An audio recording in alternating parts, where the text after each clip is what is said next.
اللي ما قالتش الجمل دي لاولادها ما تبقاش ام مصريه ولا ام عربيه ولا ام اساسا. ست الحبايب لو متعصبه وانت ندهت عليها وقلت لها ماما هتقول لك موم ما يلهفك، وطبعا انت قطمت خلاص، ما انت مش عارف مين مو اللي هيلهفك ده وهيعمل فيك ايه بعد ما يلهفك. ست الكل لو طلبت منك حاجه وانت ما عملتهاش في ثانيه الا ربع هتقول لك خلاص يا حبيبي انا عملتها مش محتاجاك. ازاي يا حاجه؟ ده انا ما لحقتش اقوم من مكاني وانا لسه هستناك يا اخويا لما تقوم. ربنا ما يحوجني ليكوا يا رب في يوم من الايام. الام الاصيله تكون بتصلي عادي جدا في امان الله وفجأة تقوم معلية صوتها وتقول الله أكبر. دي معناها إنك تطفي على البوتاجاز، الله أكبر، تنشر الغسيل، الله أكبر، تحاسب البقال، الله أكبر، تنزل ترمي الزبالة، الله أكبر، وتجيب زبادي معاك وأنت جاي. هو أنا كلامي مش واضح ولا إيه؟ ومن عجائب ست الكل إنك تكون بتدور على حاجة بقالك 200 سنة ضوئية ومش عارف تلاقيها، فأنت بحسن نية تروح تسأل ماما عنها، بس هي مش هتجاوبك، هي هتسألك سؤال تاني. طب ولو قمت وجبتها لك؟ طب ما هي مصلحة إنك تجيبها لي، أنا أصلا بدور عليها. ايه لازمته الرعب ده؟ وبرضه يا اخي انت ما تفهمش في ايه بينها وبين الموبايل، كل ما تشوفك ماسكه لازم تقول لك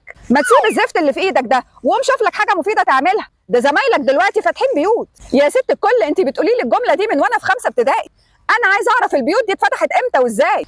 انت هتفضل ترد عليا الجمله بجملتها؟ كانت هنيله اللي عايزه خلف. ولو فكرت تجيب حاجه لست الكل هتقول لك يا ما جاب الغراب لامه. بقول لك ايه يا عم انت، هو انت جبت لامك ايه لبستنا كلنا وراك في الحيطه بعد كده بالشكل ده؟ ما هو انت مش هترتاح غير لما اطفش وما تعرفليش طريق جره. انا عايزه اعرف فين طريق الجره ده على الخريطه. هو انتوا عاملين مخبأ سري للامهات هناك؟ والله انا نفسي اشوف اللي عمل طريق الجره ده، المحه بس مدوخنا كلنا وراه ابن اللذينه.